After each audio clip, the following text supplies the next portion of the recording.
यहाँ एक बार हम लोग क्वेश्चन को पढ़ लेते हैं। लिखा हुआ close organ pipe and an open organ tube filled with two different gases having same bulk modulus. अच्छा, बल्क मॉडुलस दोनों का सेम दे दिया गया, ठीक है, बट डिफरेंट डेंसिटी रो 1 रो 2। अच्छा ठीक है, डेंसिटीज अलग अलग है। The frequency of ninth harmonic जो क्लोज ट्यूब का है, क्लोज ट्यूब का नाइन्थ हार्मोनिक और fourth harmonic of open tube, ठीक है ना, fourth harmonic of open tube, इसी से मार्क कर लेते हैं, ठीक है।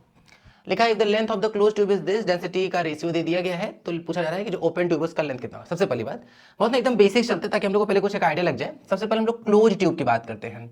अगर हम लोग क्लोज ट्यूब के साथ चलेंगे तो सबसे फंडामेंटल तो यही हो सकता है, ये वेव के आधे का भी आधा है भाई। कंप्लीट वेव क्या होता है, ये ऐसा सा कुछ होता, लेकिन ये यहां से केवल यहीं तक गया है तो आधे का भी आधा ही है। तो ये जो होगा, अगर हम लोग इसकी बात कर रहे हैं तो ये जो पूरा वैल्यू होगा वो कितना जाएगा, लैम्डा बाई में 4, और यही होगा लेंथ के इक्वल। तो अगर हम लोग यहां से लैम्डा निकाल ले तो लैम्डा का वैल्यू क्या हो जाएगा, 4 इंटू एल। भाई स्पीड इज इक्वल टू क्या होता है, speed is equal to frequency into wavelength होता है। तो अगर हम लोग यहाँ से फ्रीक्वेंसी निकाल ले पहले वाले का तो सिंपल क्या आ जाएगा, v डिवाइडेड बाई में 4, ठीक है। एक बार और करते हैं। अगर हम लोग इसी क्लोज ट्यूब में अगले वाले आर्टिकल की बात करें तो देखो कुछ ऐसा सा हो जाएगा कि भाई ये ऐसा इस तरीके से, ये ऐसा कुछ इस तरीके से ऐसा होगा, ठीक है। ये कितना होगा, ये होगा लैम्डा बाई 2, ये है लैम्डा बाई 4, पूरा जोड़ेंगे तो ओवरऑल जो लेंथ आएगा वो कितना जाएगा, 3 लैम्डा बाई 4, क्लियर है ना। अब ये काम करेगा लेंथ का, तो हम लोग यहां से लैम्डा निकाल ले तो सिंपल क्या आ जाएगा, 4l by 3 v is equal to, again हम लोग f लैम्डा निकालेंगे। तो पहला फ्रीक्वेंसी ये था, अगर हम लोग दूसरा फ्रीक्वेंसी निकाल लें तो वो आ जाएगा कितना, v बाई लैम्डा, लैम्डा की जगह पे 4l बाई 3, तो ये कुछ ऐसा सा आ जाएगा। इसका मतलब पहले इसमें क्या मिला, v बाई 4l, फिर मिला 3v बाई 4l, फिर क्या मिलेगा 5v बाई 4l, फिर क्या मिलेगा 7v बाई 4l, मतलब ऐसे कुछ मिलेगा, ठीक है। इसमें ना ऑड हार्मोनिक मिलते हैं, ठीक है, जैसे first, third, fifth, seventh and then ninth, ऐसा कुछ मिलता जाएगा। और हम लोगों को नाइन्थ हार्मोनिक से मतलब है, तो हम लोग नाइन्थ हार्मोनिक की फ्रीक्वेंसी की बात कर रहे हैं तो वो कितना आ जाएगा, तो अगर हम लोग वो वाला लिख लेंगे फ्रीक्वेंसी तो वो कितना आ जाएगा, सिंपल वो आ जाएगा 9v डिवाइडेड बाई 4l। तो ये हम लोग बात कर ले किसके लिए, क्लोज ऑर्गन पाइप के लिए, ठीक है ना। आगे चलते हैं। अगर हम लोग ओपन ऑर्गन पाइप लेकर के चले, ओपन के केस में, ओपन के केस में ये कुछ ऐसा सा बनेगा। सबसे फंडामेंटल तो यही होगा भाई, ये लैम्डा बाई 4, ये लैम्डा बाई 4, तो जो ओवरऑल लेंथ आएगा वो तो क्लियरली लैम्डा बाई 2 होगा।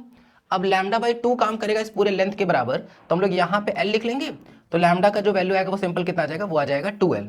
अगर हम लोग स्पीड इज इक्वल टू लिखें फ्रीक्वेंसी इंटू लैम्डा, तो यहाँ पे क्या आ जाएगा, फ्रीक्वेंसी पहला वाला कितना आ जाएगा, v डिवाइडेड बाई क्या हो जाएगा, 2l हो जाएगा, ठीक। अच्छा, अगर हम लोग इसका जस्ट अगला वाला पार्ट देखें, देखो कैसा दिखाई देगा तब वो, कि ये कुछ ऐसे, फिर ये ऐसे, सिमिलरली यहाँ पे ऐसा ऐसा कुछ हो जाएगा इस तरीके से। यहाँ देखेंगे कितना हो जाएगा, लैम्डा बाई 4, ये पूरा होगा लैम्डा बाई 2, ये होगा लैम्डा बाई 4, सबको जोड़ देंगे तो ये जो पूरा आएगा lambda by 4, lambda by 4, lambda by 2, और लैम्डा बाई 2 और जोड़ेंगे तो पूरा पूरा किसके बराबर, लैम्डा के बराबर, और ये हो जाएगा हम लोग के लेंथ के बराबर। लेट्स से ये एल बोल दे रहे, ठीक है। v इज इक्वल टू क्या लिख लेंगे, f इंटू लैम्डा। तो अगर हम सेकंड वाला फ्रीक्वेंसी देखेंगे अब तो कितना आ जाएगा, v बाई एल।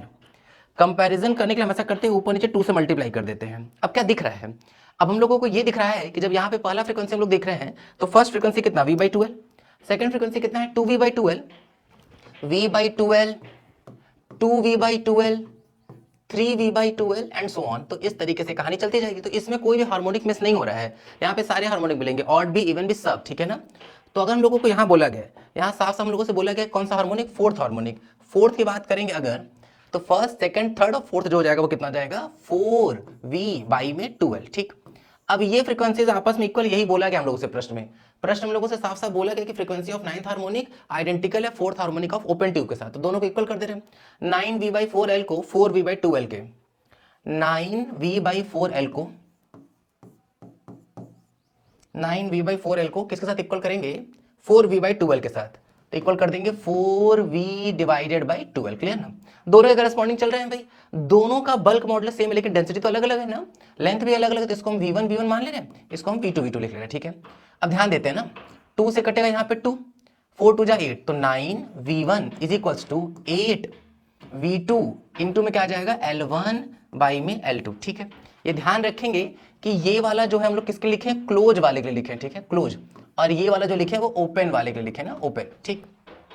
अच्छा, अगर हम लोग बेसिक कंटिन्यूएशन में है, स्पीड का फॉर्मूला क्या होता है भाई, स्पीड का फॉर्मूला तो under root beta by rho है, स्पीड ऑफ साउंड के करेस्पॉन्डिंग ये फॉर्मूला होता है, ठीक है ना। और यही बीटा याद करो, न्यूटन जी गलत बोले थे तो आइसोथर्मल प्रोसेस बोले तो बीटा की जगह पी लिख लिए थे, लाप्लास करेक्शन हुआ था, एडियाबैटिक प्रोसेस हुआ था तो बीटा की जगह पे गामा पी लिख लिए थे, ठीक है। तो वही वाला ही है, रखते हैं 9 यहाँ पे क्या लिख लेंगे, बीटा बाई में rho 1 is equals to 8 under root में बीटा बाई में रो 2 और इनटू में क्या चल रहा है, L1 बाई L2 चलेगा। ठीक, रूट बीटा कट जाएगा क्योंकि बल्क मॉडुलस सेम है। क्वेश्चन में साफ साफ हम लोगों से बोला गया था कि दोनों का बल्क मॉडुलस जो है वो सेम है। ठीक है, अच्छा फिर और भी हम लोग यहाँ से देख लेते डेटा कि क्लोज वाले का लेंथ दे दिया गया 10 सेंटीमीटर। ठीक है, क्लोज वाले का लेंथ 10 सेंटीमीटर है और डेंसिटी का रेशियो 1:16 है। क्लोज वाले का लेंथ दे दिया गया, मतलब L1 का वैल्यू 10 सेंटीमीटर। अब रख रहे हैं यहाँ पे ना, ध्यान देना।